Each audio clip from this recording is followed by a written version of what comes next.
muchos temas para hoy. En realidad es uno solo, pero bastante largo. Vamos a ver todo lo que podamos ver de diafragma. Y no solo a nivel de la cantidad de luz que dejamos pasar, si más luz o menos luz al sensor, sino vamos a ver de qué manera influye también lo que es el punto dulce del lente, la difracción, las aberraciones cromáticas, la profundidad de campo. Son bastantes cosas. Bueno, podemos comenzar diciendo que el diafragma se encuentra en el lente y tenemos diferentes aperturas de diafragmas en los diferentes tipos de lentes que hay. Podemos decir que el precio de cada lente está directamente vinculado a la apertura que podemos tener de diafragma. Cuanto más abierto puede ser un objetivo, un diafragma, más luminoso es y más caro también puede ser. También podemos mencionar al pasar rápidamente que los objetivos con diferentes longitudes focales, por ejemplo el que viene con la cámara, el 18-55 en la mayoría de los casos, tiene dos aperturas máximas de diafragma. Tiene una a 3,5 habitualmente en 18 milímetros y otra a 5,6 en 55 milímetros. Por supuesto que también tenemos lentes con diferentes longitudes focales que sí tienen una apertura máxima de diafragma que se mantiene en todo el recorrido. Por ejemplo, el 24-70 de Sigma, que es un lente que me encanta, tiene 2,8, ya sea que estemos a 24 milímetros o a 70 milímetros. Y lo mismo ocurre con el 70-200, por ejemplo, que también tiene una apertura de 2,8 en 70 milímetros y en 200 milímetros. Pero vayamos directamente a qué es el diafragma y cómo funciona. Probablemente sepan que a nivel de fotografías, el diafragma lo que hace es dejar pasar más luz o menos luz. El diafragma es un círculo de láminas que se abre y se cierra a medida que nosotros le vamos indicando, trabajando en modo manual, lógicamente, ¿no? Entonces, cuanto más abrimos el diafragma, más luz dejamos pasar, mayor es el caudal de luz que está pasando. A medida que lo vamos cerrando, dejamos pasar menos luz. Entonces, de esa manera regulamos qué cantidad de luz dejamos ingresar hacia el sensor. Es decir, qué cantidad de luz, qué caudal de luz va a pasar por esa apertura de diafragma hacia el sensor, logrando así una exposición que puede ser la correcta o puede ser subexpuesta si es poca esa luz o sobreexpuesta si es mucha luz, si está demasiado iluminada. Nuestra tarea como fotógrafos es lograr que la cantidad de luz que ingresa sea la adecuada. Por supuesto que para lograr una correcta exposición, además del diafragma, también tendremos que ajustar la velocidad de obturación y el ISO. Eso sería la función principal o básica del diafragma, dejar pasar más luz o menos luz a nuestra fotografía. Pero también influye en otros aspectos muy importantes. Por ejemplo, la profundidad de campo. La profundidad de campo hace referencia a todas aquellas zonas nítidas que va a tener nuestra fotografía. Puede ser que nuestra fotografía tenga muchas zonas nítidas, la mayor parte de la fotografía o toda la fotografía esté nítida, o puede ser que queramos lo contrario, que solo una pequeña porción de esa fotografía esté nítida y todo lo demás difuminado, desenfocado. Bien, por ejemplo, en retrato ocurre mucho eso. Nosotros queremos poner el foco en el ojo de la persona que estamos retratando y que todo el fondo pase a segundo plano, pase a quedar difuminado, que no llame la atención, que no moleste, que la cosa más nítida que aparezca en esa fotografía sea nuestro modelo, nuestra modelo. Bien, por el contrario, un paisaje, podemos querer lo contrario, que todo el paisaje esté igual de nítido. Por lo tanto, queremos mucha profundidad de campo. Bien, el diafragma incide directamente en esa profundidad de campo. Cuanto más abierto esté el diafragma, menor va a ser la profundidad de campo que tenemos. Cuanto más cerramos el diafragma, mayor va a ser la profundidad de campo.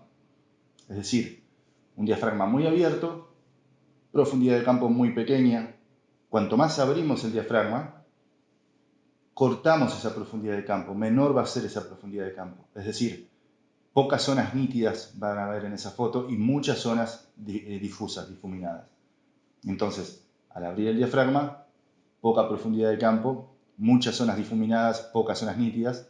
Al cerrar ese diafragma, abrimos esa profundidad de campo, más zonas nítidas vamos a tener en la fotografía.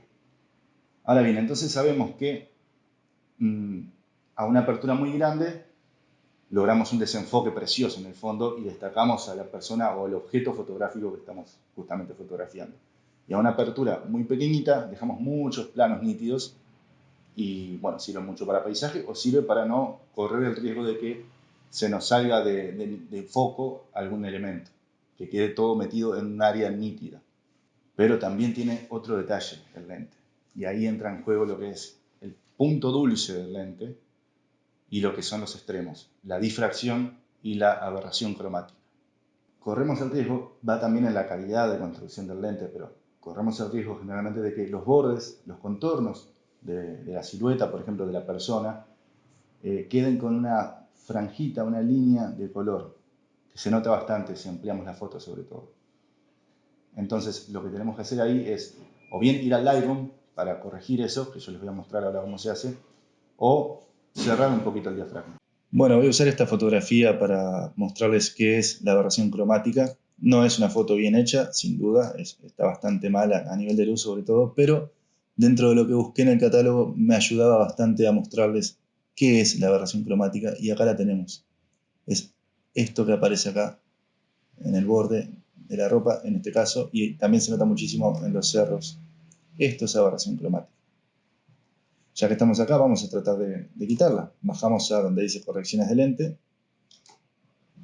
y tenemos la herramienta aquí que dice quitar la aberración cromática. Fíjense en este contorno, cuando la activo desaparece bastante. Ese cian que había ahí desaparece. Lo mismo lo tienen aquí. Fíjense que ahí ya lo quité. Si lo activo, este es el color que molesta. Esta es la aberración generada. Al activarlo, desaparece.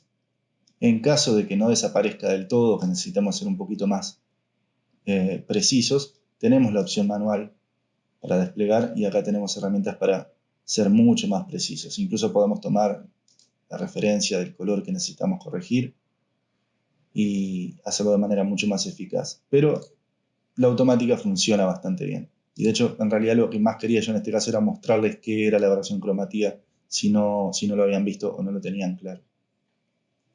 En el otro extremo, si nosotros cerramos el diafragma, empezamos a tener difracción.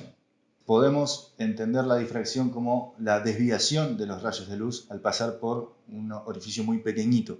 Por ejemplo, cuando cerramos mucho el diafragma, estamos haciendo pasar los rayos de luz por esa apertura muy pequeña, entonces los rayos se desvían al pasar, generando esa pérdida de nitidez o esa baja de calidad en la fotografía. No dije baja calidad, dije baja de calidad, es importante.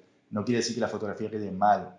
Hay una disminución de la calidad, puede haber una disminución de la calidad en base a esa difracción, pero no quiere decir que queden de baja calidad, ¿sí? Entonces, entendemos la difracción como la desviación de los rayos de luz al pasar por esa apertura pequeña del diafragma, generando una pérdida de calidad o una pérdida de nitidez en la fotografía. Entonces, ya vimos que con un diafragma muy cerrado podemos tener difracción y con un diafragma muy abierto podemos tener aberración cromática. Vamos dilucidando que el punto interesante, el punto dulce del lente, el punto de mayor nitidez, donde más le podemos sacar partido de ese lente, es en el centro, tirando hacia el centro. Y eso varía de lente a lente. Esa información se puede encontrar poniendo el modelo del lente, la marca, el modelo, la apertura que tiene, y nos va a decir a qué apertura de diafragma el lente trabaja de mejor manera. Generalmente, para que tengan una guía rápida, suele estar a 2 o 3 pasos de la apertura máxima. Por ejemplo, ahora estoy con el 35 milímetros a 1.8, que sería la máxima apertura que tiene. 1, 2, 3, un paso, 1, 2, 3, dos pasos, 1, 2, 3, tres pasos. F5, F5, 6, en ese entorno estaría el punto dulce de este objetivo 35 milímetros de Nikon. Si bien podemos cerrar el diafragma, en realidad lo que queremos es justamente tener el diafragma bien abierto para difuminar el fondo, para despegar a la persona del fondo. No vamos a gastar dinero en comprar un lente que se abre a 1.4 o 1.8 para abrirlo a 5.6 todo el tiempo. la idea es usarlo en esas aperturas. Está hecho para eso. Entonces, bueno, sabemos al menos que no es el punto más nítido del lente, no está en los extremos.